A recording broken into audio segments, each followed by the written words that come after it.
Arratsaldeon guztioi. Otsail honetan Arabako Konpuseko esperientzia gelak eta AKS Aike elkarteak elkarrekin antolatutako izaldiekin jarraituko dugu Vital Fundazioaren eta Arabako Foru Aldundiaren lankidetza parega bearekin. Jokin Marta Sosa, aurkezten dizuet. Oso pozik nago gure artean bera izateagatik. Buenas tardes.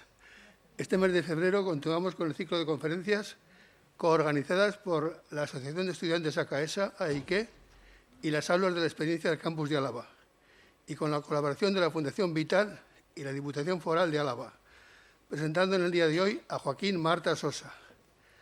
El director de las aulas de la experiencia, Aris Ruiz, deseaba estar aquí, pero no ha podido hacerlo por problemas de salud. Así que estoy yo solo, representando a AKS. Hace más de 20 años iba paseando por las playas de Cantabria cuando tuve la suerte de escuchar un rasgueo de una bandurria que acompañaba a un recitador. Estaba soñando, no, era este señor. Era Joaquín Marta Sosa, que recitaba sus poesías.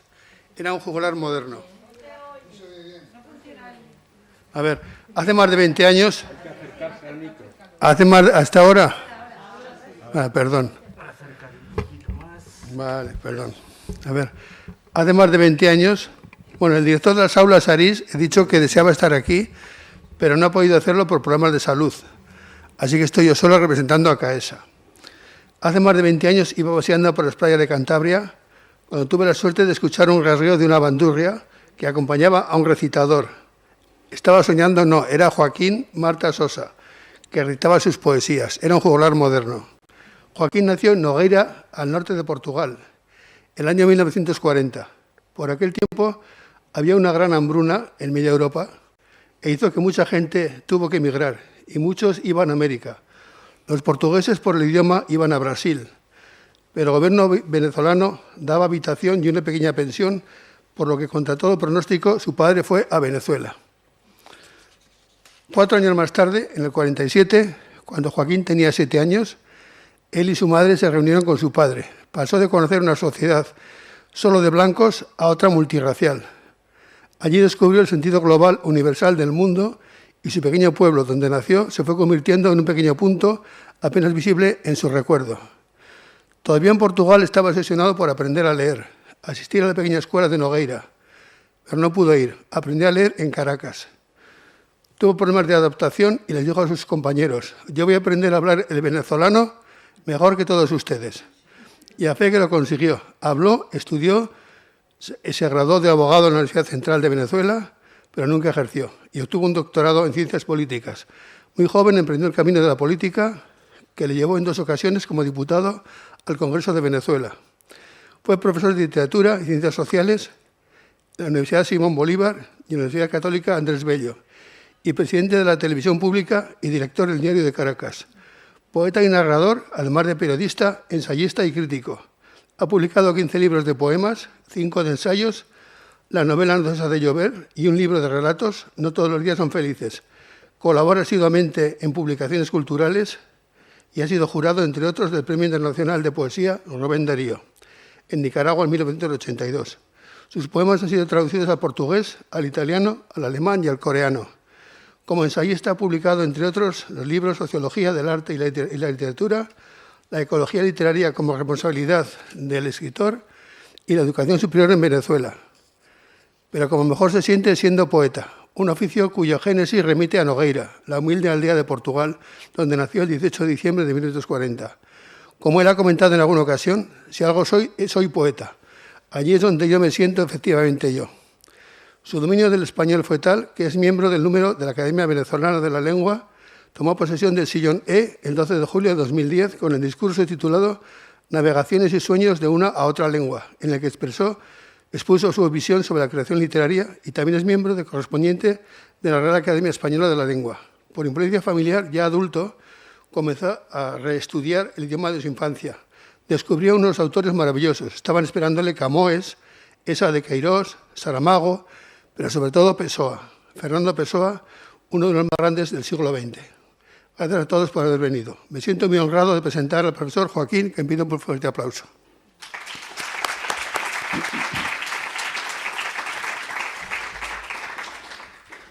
Muchísimas gracias por esta invitación y particularmente muy agradecido por la presencia de cada uno de ustedes.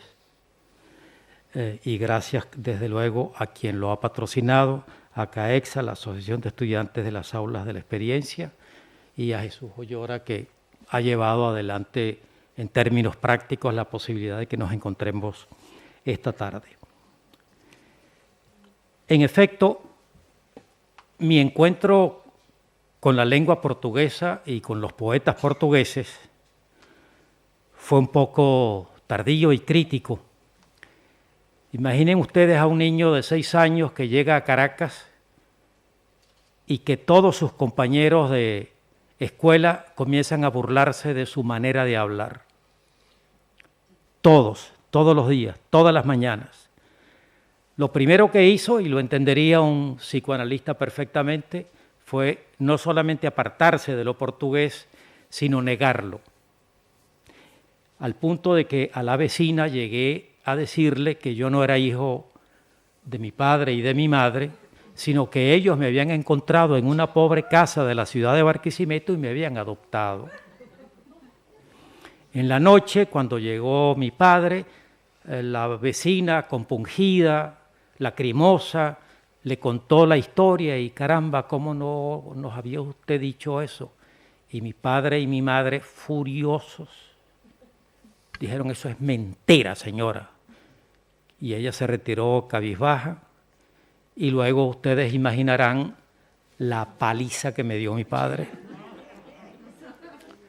Bueno, años después,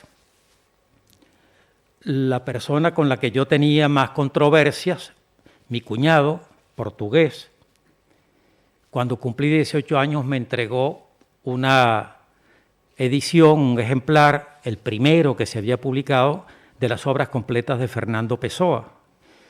Y yo, con la morosidad del descreído, comencé a pasarlo y de pronto me encuentro con versos alucinantes, imposibles, sugerentes, y ya desde ahí comencé a recuperar lo que en mí puede haber de cultura, ética, estética, perfil personal de lo portugués, sin dejar de ser, desde luego, venezolano, que es mi personalidad vertebral. Pessoa, personaje con variaciones, que es el título que le he dado, se lo he dado porque Pessoa es un personaje de sí mismo, en primer lugar. Él toda la vida actuó como si Pessoa fuese una entidad ajena que él representaba en los cafés, en los bares, en las calles de Lisboa. Y luego creó los heterónimos. Sobre esto hay explicaciones, pero antes de entrar en ellas, conviene saber que Pessoa fue un solitario desde siempre. A los 7 años se traslada a Durban, en Sudáfrica. Su madre viuda se había casado con el que era cónsul de Portugal en ese lugar y se llevaron a Fernando. Y allí Fernando constituyó la base esencial de su cultura, incluso de su poética, que son la literatura inglesa y complementariamente la literatura francesa. Todos los grandes autores ingleses los manejó ya antes de los 17 años, y también los más importantes de la literatura francesa, y ambos idiomas los leyó, los escribió, sobre todo el inglés, casi a la perfección. De hecho, de las pocas cosas que él publicó en vida son los sonetos ingleses 1, 2 y 3 en inglés, escritos en inglés. Es lo primero que él publica. Y todavía en Sudáfrica, gana el premio más importante en la Universidad de El Cabo de Buena Esperanza, el premio Reina Victoria, con una composición en inglés. Y con este premio termina su ciclo que llamaríamos anglo-surafricano. Se traslada a Portugal y ya no se va a mover nunca más. A Pessoa le ocurre lo mismo que más o menos a Kant, el filósofo, que cuentan de él que la vez que se alejó más de su pueblo fue a 72 kilómetros del mismo. Fue el lugar más lejano al que llegó y que toda su vida y todo lo que hizo por la creación de la filosofía moderna lo hizo ahí, en ese pueblo. Pessoa regresó a Portugal, no solamente nunca se movió de Portugal, sino que ni siquiera nunca se movió de Lisboa. En Lisboa lo hizo todo. Construyó su personalidad madura, construyó su obra literaria. Pessoa, además, es un personaje curioso porque su actividad es prácticamente imposible de catalogar. Pessoa vivió de los restos de la pequeña herencia de su padrastro y algo que le dejó a su madre. Además vivió siempre con su madre, lo cual significaba un ahorro importante. Su sueldo era relativamente bajo. Fue corresponsal extranjero en la empresa de contabilidad, que era una empresa que se encargaba de llevar contabilidad de otras empresas que importaban y exportaban con países de Europa, pero particularmente con Francia, con España y con Inglaterra. Un simple traductor. Amigos, que se conozcan no más de dos, con los cuales llevó adelante la aventura literaria de crear el grupo Orfeo, de crear el grupo Presencia, ambas con revistas, de innovar una buena parte de las artes plásticas y de la poesía portuguesa. Pero no solamente fue un promotor, gestor literario, cultural. El primer intento de crear un estudio cinematográfico en Portugal lo llevó adelante Pessoa. Invirtió un capital, el poco que pudo reunir, montó el primer estudio. El estudio se vino abajo en poco tiempo y de ese intento o periplo nos quedan 5 guiones cinematográficos que era con los que él pensaba que tenía una base cinematográfica para dar pie al mejor estudio cinematográfico europeo competitivo con el francés, que era el más importante de aquel entonces. Escribió para 5 films que no se llevaron a cabo. Pero más aún, escribió teatro, varias obras de teatro, donde reivindica el teatro clásico griego, lo que él llamó el teatro estático. Para él el teatro era la expresión de la esencia espiritual de la condición humana. Y eso no tenía nada que ver con moverse en el escenario, gritar, decorados, sino que era un teatro limpio en la escena y donde los personajes recitaban su papel sin mayores aspavientos.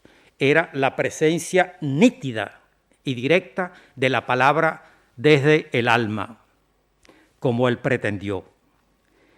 Escribió relatos, uno de ellos particularmente importante en la literatura portuguesa, El banquero anarquista, y curiosamente uno de los libros que él amaba más es este. Pessoa, Lisboa, una guía de la Lisboa que el turista debe ver. Recorrió a Lisboa hasta sus rincones más íntimos y de ello dejó registro en esta guía. Guía que aún hoy es la más importante para revisar, como a él le gustaba decir, esa ciudad. Sus rincones, sus esquinas, sus calles, sus sitios. Y bueno, es curioso que un poeta, un intelectual de su calado, haya creído que hacer una guía para los visitantes de su ciudad tenía importancia. Pero eso se explica muy bien. Nada amó tanto Lisboa como su ciudad. Él era ante todo lisboeta, ante todo y por sobre todo. Y en aquella Lisboa, hoy hay una estatua de él en el barrio del Chiado, frente a una cafetería que, por cierto, encontré hoy aquí en una que tiene el mismo nombre, La Brasilera. Hay allí una escultura de él en una mesa a punto de pedir una copa. Y muy cerca, a 21 metros, digo 21 porque los conté con mis propios pasos, está la librería más antigua de Lisboa, la librería Bertrand, donde él compró los libros. No era un lector muy intenso, era un lector muy selecto, muy selectivo.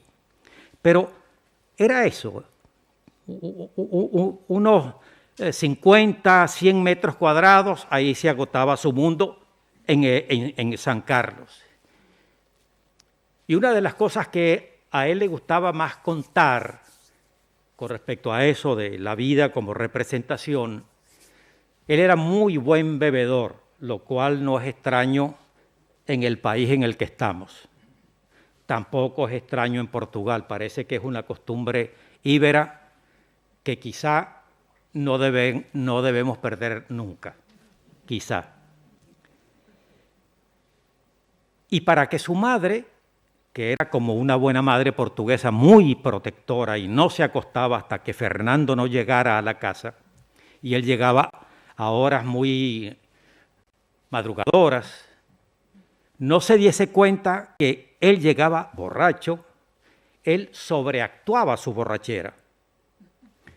Quedaba en una cuesta, aquí estaba el Teatro San Carlos, y frente al Teatro San Carlos la casa familiar. Entonces, cuando él sentía que comenzaba la cuesta, comenzaba a bambolearse como si fuese un navío estremecido por un tsunami, a derecha, a izquierda, arriba y abajo. Y la madre, toda la madrugada decía: ¡ay, ahí viene mi hijo Fernando, haciéndome creer que está borracho! Y bueno, una madrugada tras otra, llegaba a la casa, la madre lo acostaba, le ponía la sábana, ella se iba y él se levantaba. Y comenzaba a escribir. Fue un escritor noctámbulo. Y al lado suyo había desde entonces un arca, un arcón, un baúl, y lo que escribía lo iba echando allí. Noche tras noche, año tras año, publicó muy poco, apenas un poema, en Portugal, un poema, porque el poema ganó un premio oficial, público, y nada más, nada más. Lo demás, todo iba para allí.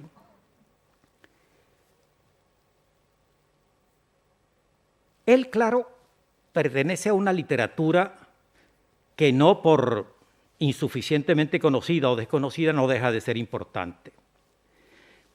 Algunos nombres que a ustedes les resonarán.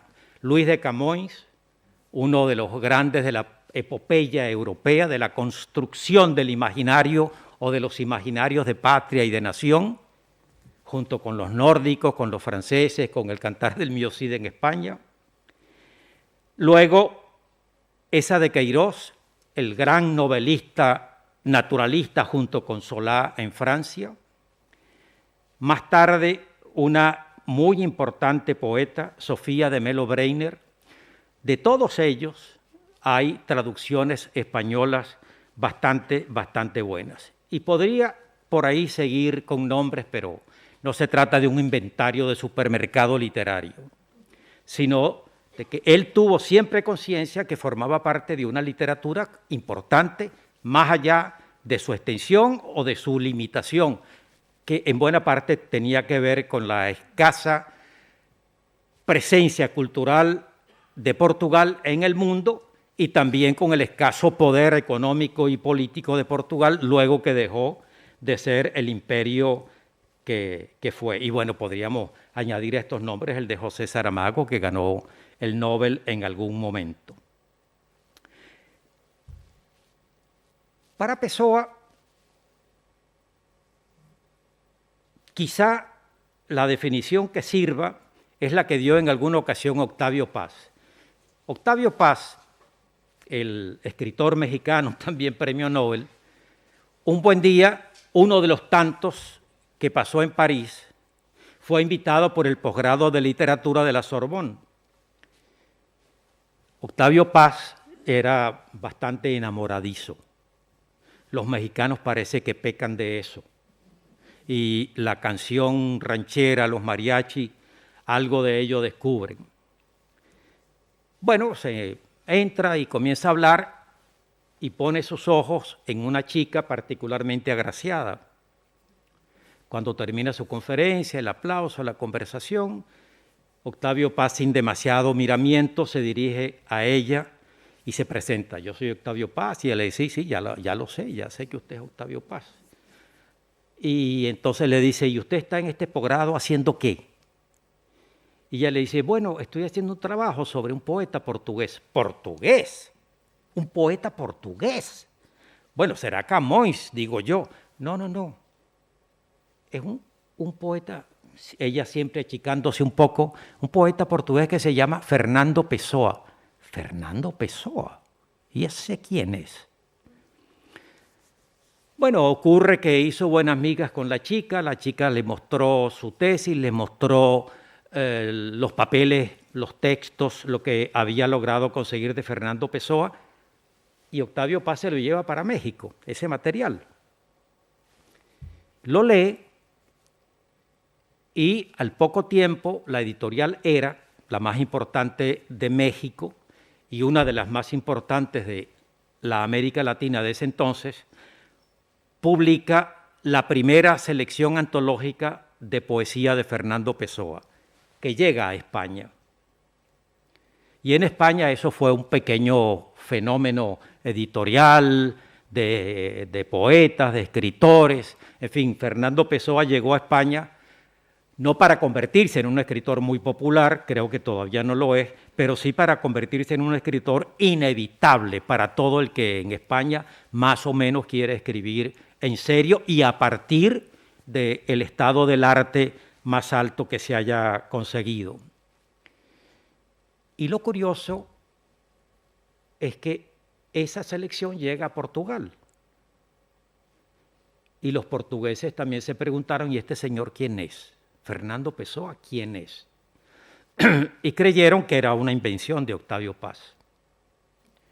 Y bueno, averiguan, llegan a la casa donde él vivía, que todavía estaba a nombre de la familia, que lo había convertido en un pequeño y anónimo museo, y comienzan a hurgar y se descubre el célebre arcón. El arcón está siendo investigado e indagado desde el año aproximadamente de 1968 y todavía no ha sido completada esa investigación. El arcón fue adquirido por el Estado portugués, o expropiado más bien, el Estado portugués lo tomó para sí, lo constituyó como patrimonio nacional, nombró una comisión que ha ido cambiando a lo largo de los años y que se supone que tardará todavía más o menos entre 7 y 10 años en terminar toda la investigación de esos papeles. Pero resulta que lo raro es que no encuentran casi nada con el nombre de Pessoa, todos con unos nombres rarísimos. Y es cuando Octavio Paz, como producto de aquel encuentro con la chica francesa, publica entonces su libro Quadrivio, el retrato de 4 poetas, y uno de ellos justamente es Pessoa y los heterónimos. Y comienzan los portugueses a descubrir que esos nombres extraños no son poetas raros, sino que son poetas que Pessoa ha creado. Y comienza entonces el boom del poeta de los heterónimos, Caeiro, Campos y compañía. Buscando y buscando encuentran que el primer heterónimo de Pessoa, según el baúl, databa de los 12 años. Alfred Neumann, un poeta inglés al que le da fecha de nacimiento, fecha de muerte, una biografía, y publica una buena parte de los sonetos ingleses, que así los llamó, con la titularidad o autoría de este señor. Y a partir de allí, hasta donde uno puede seguir, se han descubierto 127 heterónimos, tanto escribiendo relato, como teatro, como poesía, como crónica, como reportaje, todo aquello en lo que Pessoa incursionó, incluyendo las propias obras que él firma con su ortónimo, que así es como se llama cuando uno firma con su propio nombre. Cosa que yo me enteré leyendo el libro de Paz, yo no sabía que esa palabra existía, el ortónimo. Bueno, entonces es un personaje extraño, muy extraño, muy extraño.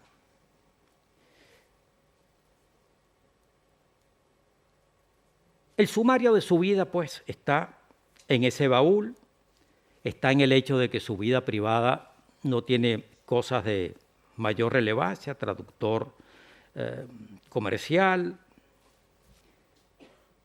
bebedor, al punto de que al morir se diagnostica que ello ha ocurrido por una cirrosis hepática. Y lo entierran en un cementerio con un nombre tan absolutamente improbable y pessoano que es O Jardim dos Prazeres, el Jardín de los Placeres. Allí estuvo enterrado muchos años, en el Jardín de los Placeres. Que bueno, cualquiera podría completar con un pequeño verso: aquí yace Fernando en su Jardín de los Placeres. Y sería un verso pessoano perfecto. Hasta que lo rescatan de allí y cometen con él la segunda paradoja, que es que lo llevan al panteón de los héroes portugueses, el monasterio de los Jerónimos, que está en Lisboa, y ahí están los guerreros, los capitanes, bueno, todos aquellos que dicen que dieron su vida por Portugal, cosa que no hizo nunca Pessoa, pero en fin, está junto con ellos y ahí estará por el resto de los tiempos, convertido en lo que él más odiaba, en un personaje mitificado, heroico, en fin, más allá de su propio interés. A Pessoa le interesaban otras cosas. A Pessoa le interesaban las ciencias ocultas, por ejemplo. Hizo cartas astrales, tuvo una comunicación muy directa con los templarios, tuvo vinculaciones con la masonería, se declaró absolutamente contrario a cualquier iglesia organizada, agnóstico. Y con respecto a la vida pública, dijo: mire, yo soy monárquico. Pero claro, en el Portugal que tenemos, ¿cómo se va a hacer una cosa tan seria como una monarquía? Está bien. Admito que durante un tiempo sea una república y ordenarlo, ponerlo más o menos sobre bases institucionales, y en algún momento, la monarquía llegará, que es lo que le ocurre a los países que se toman en serio. Y en ese deseo del Portugal que tenía en la cabeza, construye el mito del sebastianismo. El rey don Sebastián combate en Alcázar-Quibir para mantener la entidad y la independencia portuguesa contra el arabismo y muere en el intento. Y Pessoa y otros declaran que el rey don Sebastián regresará un día a colocar a este Portugal tan pequeño en el lugar de la grandeza que le corresponde. Y ahí es cuando él acuña su célebre lema político: a favor de la humanidad, todo; contra la nación, nada. Que fue su lema político. ¿Fue él salazarista? En fin, ¿estuvo con el régimen dictatorial de Salazar? No. Y sí. Al comienzo creyó y escribió el que probablemente es hoy todavía el intento más importante de comprender a Portugal desde el lado político. Folleto de unas 50 páginas llamado Interregno, donde él traza la parábola de pasar de un país que acaba de asesinar al presidente electo democráticamente, a Sidonio Pais, al desorden más absoluto, a la militarización completa, y cómo gracias al sebastianismo todo esto se salvará. Y años después, cuando él publica una autobiografía de ese interregno, que sigo creyendo que es de lo mejor que se ha escrito, equivocadamente o no, en sus postulados sobre Portugal, va a decir lo siguiente: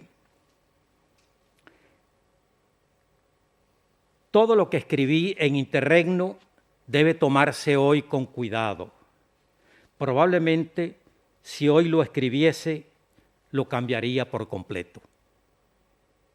Y ya antes había tenido sus más y sus menos, como dicen por aquí, con el régimen de Salazar, solo que muere a los 47 años, en el año 35, cuando el salazarismo apenas estaba comenzando.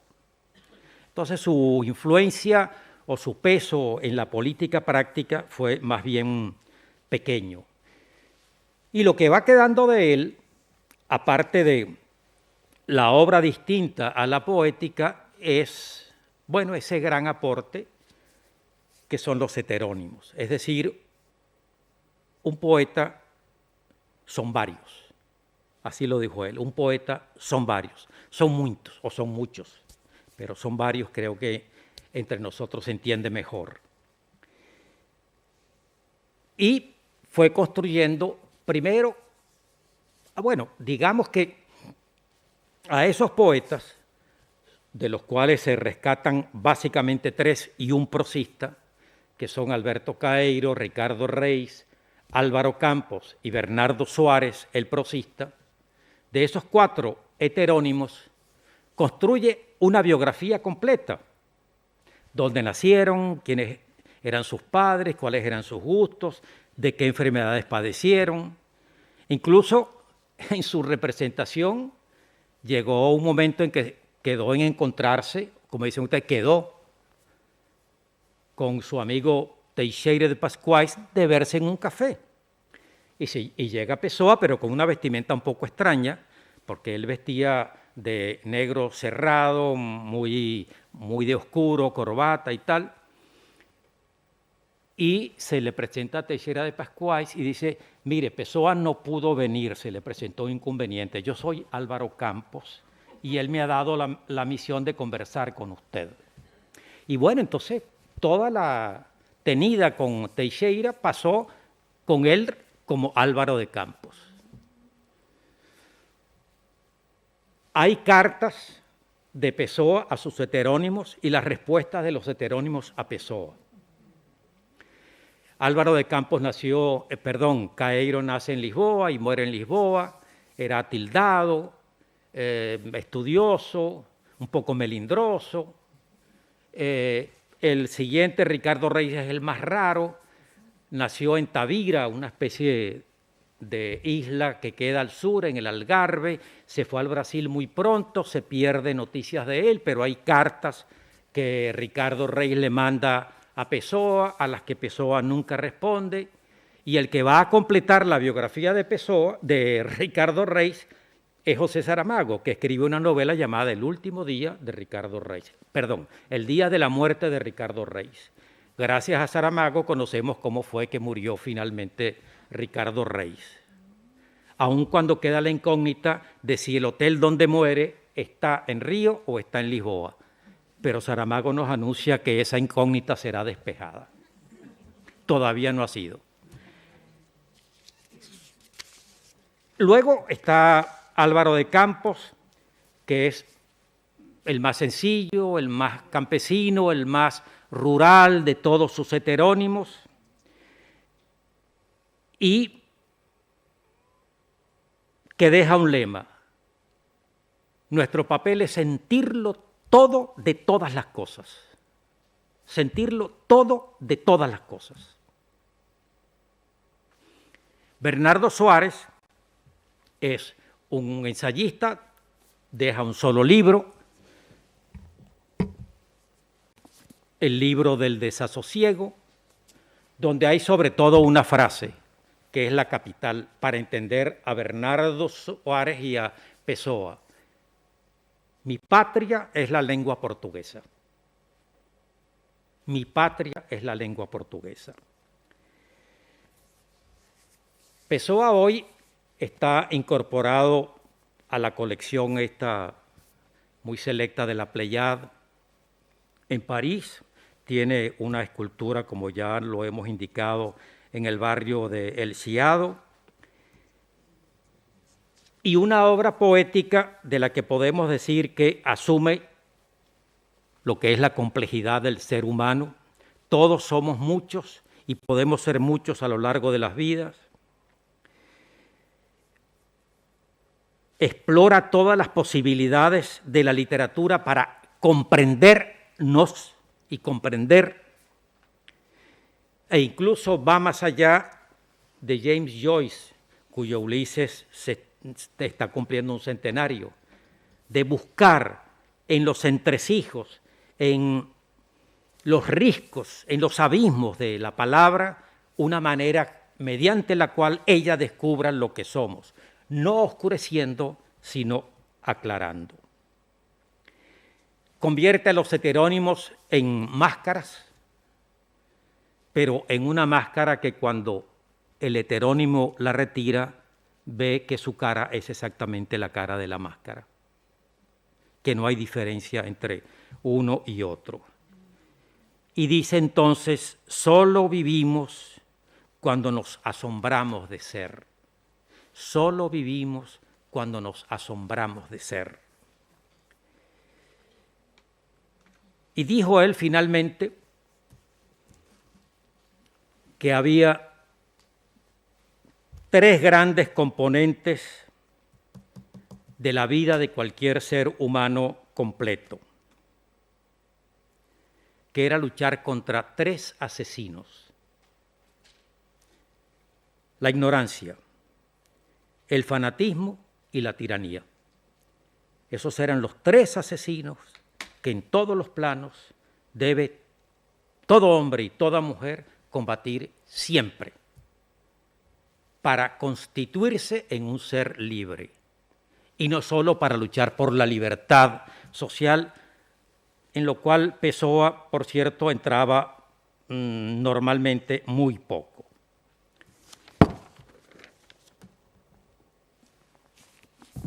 Algunas lecturas para completar esto que hemos dicho. Alberto Caeiro.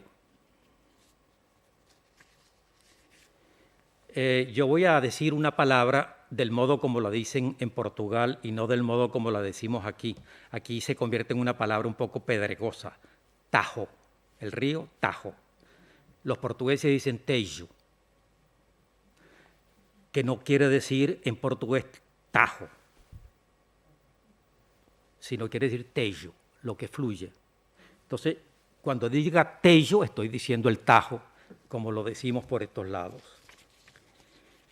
El Tello es más hermoso que el río que pasa por mi aldea, pero el Tello no es más bello que el río que pasa por mi aldea, porque el Tello no es el río que pasa por mi aldea.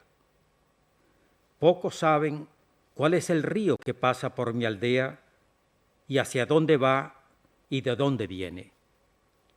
El río de mi aldea no hace pensar en nada. Quien está en su orilla solo está en su orilla.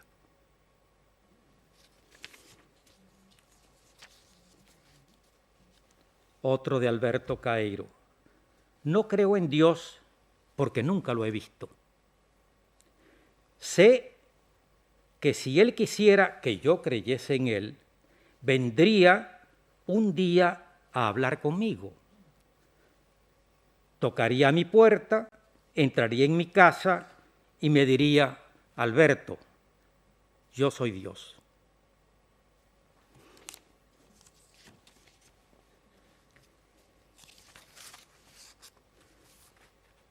Finalmente, yo no tengo filosofía, tengo sentidos.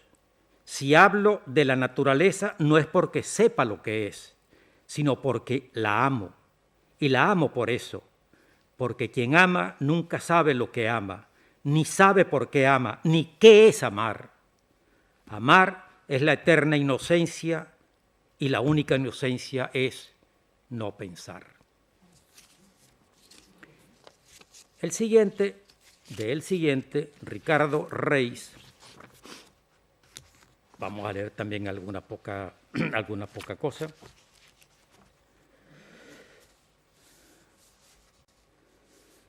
Primero le voy a leer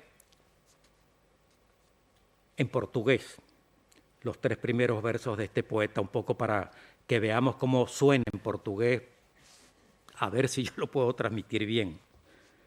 Prefiro rosas, meu amor, à pátria, e antes magnólias amo que a glória e a virtude. Logo que a vida não me canse, deixo que a vida por mim passe, logo que eu fique aí mesmo. A la patria, mi amor, prefiero rosas, y antes magnolias amo que gloria y que virtud. Mientras la vida no me canse, dejo pasar por mí la vida y sigo siendo el mismo. ¿Qué importa a aquel a quien ya nada importa?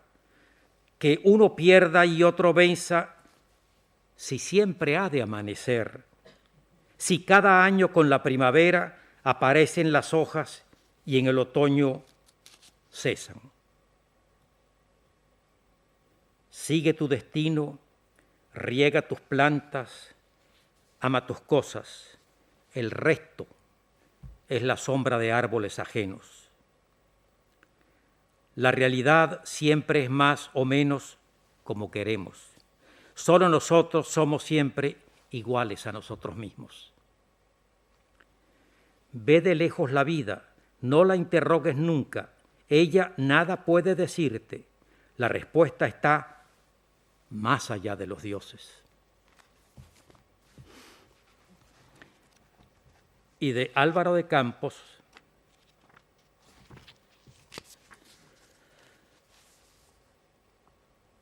que es un poema muy conocido. Todas las cartas de amor son ridículas. No serían cartas de amor si no fueran ridículas. En mis tiempos también escribí cartas de amor, como las demás, ridículas. Las cartas de amor, si hay amor, tienen que ser ridículas. Pero en fin, solo las criaturas que no han escrito nunca cartas de amor son las que son ridículas. ¿Quién volviera a aquel tiempo en que escribía sin darme cuenta cartas de amor ridículas? La verdad es que hoy mis recuerdos de esas cartas de amor son los que son ridículos. Todas las palabras esdrújulas, como los sentimientos esdrújulos, son naturalmente ridículos. Y uno un poco curioso, que no suele citarse y que tiene que ver con el desarrollo de una nueva característica en el desarrollo urbano o industrial. A la dolorosa luz de las grandes lámparas eléctricas de la fábrica, tengo fiebre y escribo. Escribo rechinando los dientes, una fiera ante esta belleza que nunca conocieron los antiguos. Una fábrica es la belleza que los antiguos nunca conocerán. Y esta ya la firmó con su propio nombre, Autopsicografía, y es también muy conocido. El poeta es un fingidor, finge tan completamente que hasta finge que es dolor el dolor que en verdad siente. Y quienes leen lo que escribe, en el dolor leído sienten no los dos que el poeta vive, sino solo aquel que no tienen. Y así por las vías rueda, entreteniendo a la razón, el tren de juguete con cuerdas que llamamos corazón. Suárez, Bernardo Suárez, el del célebre lema "Mi patria es la lengua portuguesa", es el heterónimo reflexivo, intelectual, analítico. La empresa donde trabajaba Pessoa estaba situada en la rúa, en la calle de los Doradores, de los Orfebres, pues, calle de los Orfebres, en Lisboa. La oficina de la rúa de los Doradores representa para mí la vida. Este mi segundo piso donde vivo, en la misma rúa de los Doradores, representa para mí el arte. Sí, el arte, que vive en la misma calle que la vida, aunque en un sitio diferente. El arte que alivia la vida sin aliviar el vivir, que es tan monótono como la vida misma, pero solo en un sitio diferente. Sí, esta rúa de los Doradores encierra para mí todo el sentido de las cosas, la solución de todos los enigmas, salvo el hecho de la existencia misma de los enigmas, que es lo que no puede tener solución.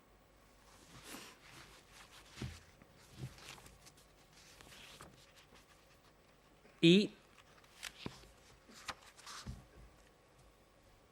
puedo imaginarlo todo porque no soy nada. Si fuese algo, no podría imaginar. El ayudante detenedor de libros puede soñarse emperador romano. El rey de Inglaterra no lo puede hacer porque el rey de Inglaterra le está vedado ser, en sueños, un rey distinto al rey que es. Su realidad no lo deja sentir. Dos únicas cosas me dio el destino: unos libros de contabilidad y el don de soñar. Muchas gracias.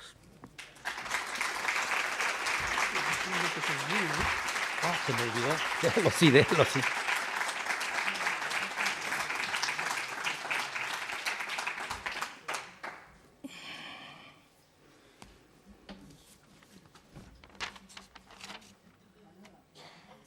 Bueno, muchas gracias por lo bien que lo ha hecho, me parece a mí. ¿Alguno quiere hacer alguna pregunta? Voy a poner mientras pensáis quién quiere hacer la pregunta, voy a ver si me dan el... Que no sea enigmática, ¿eh?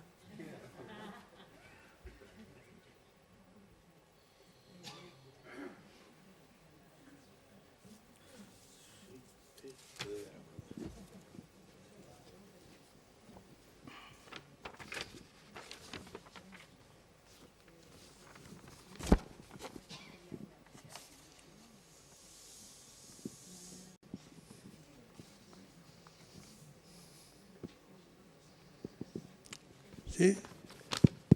Sí. Bueno, ¿uno quiere hacer alguna pregunta? ¿Nadie? Vale.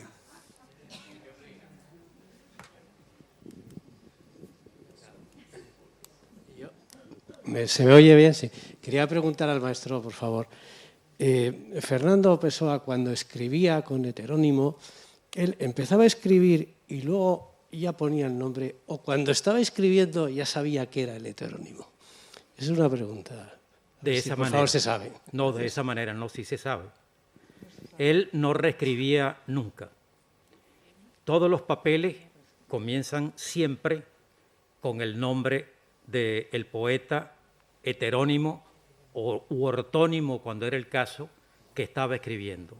Él siempre se colocaba como buen representador.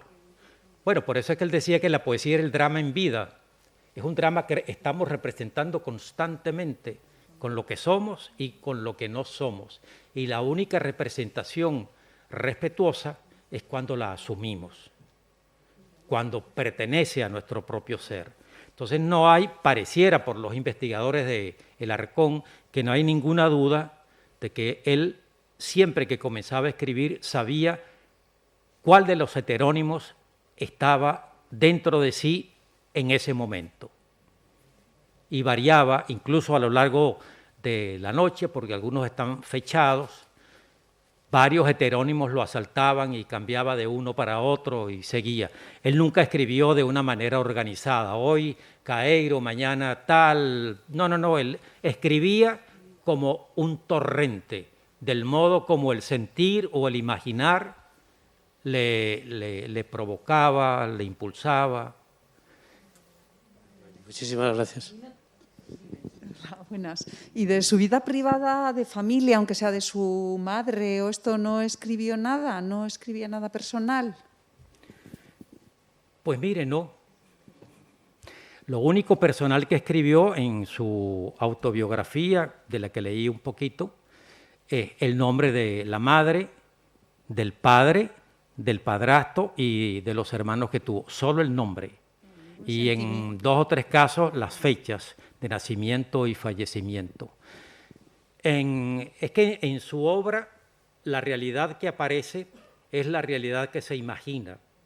Para él la única realidad que importa y verdadera es la imaginaria, la sentida, la palpada, fuera de las cosas del mundo. Lo menos real, diría él, es aquello que palpamos, que olemos. Lo único real es lo que como sentimiento, como emoción, sale de nosotros.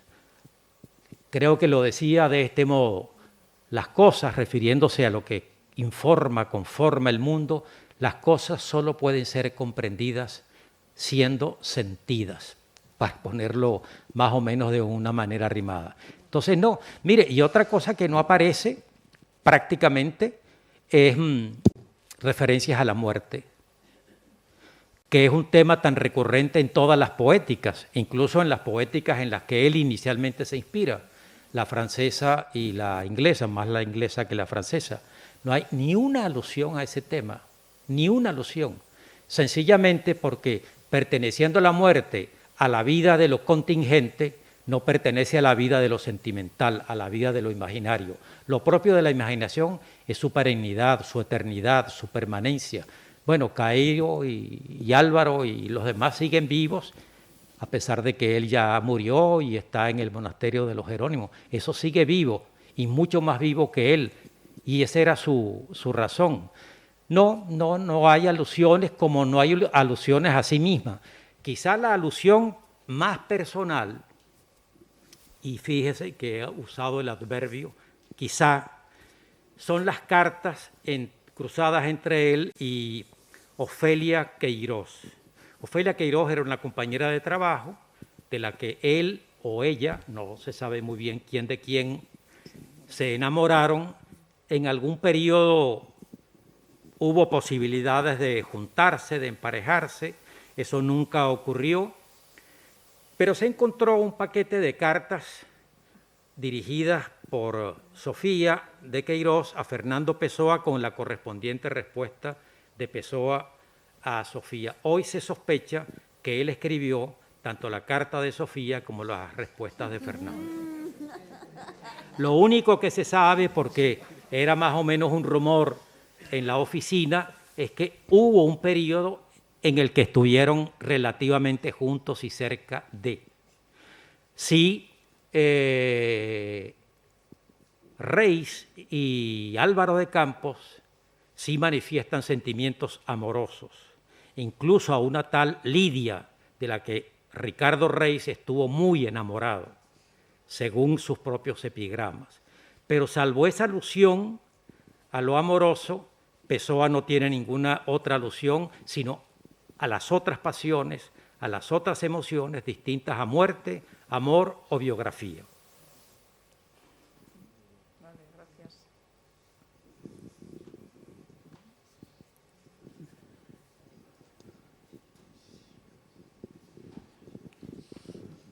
Hola, buenas. ¿Tuvo Pessoa alguna relación con José Saramago? Que yo sepa ninguna. Que yo sepa ninguna. La única es la de Saramago con el personaje, con Ricardo Reis, que escribe la novela donde trata de resolver el enigma de Ricardo Reis, que se fue para el Brasil, parece que padeció tuberculosis, sífilis, algunas de esas enfermedades de aquel entonces y de ahora, y reaparece en Portugal en un cierto momento, vuelve a desaparecer. Es un personaje muy volátil en la biografía que de él va escribiendo Pessoa, pues a lo largo del tiempo. Entonces, no se conocieron, no era posible, no fueron estrictamente hablando contemporáneos. Pessoa murió el año 35. Vale, muchas gracias.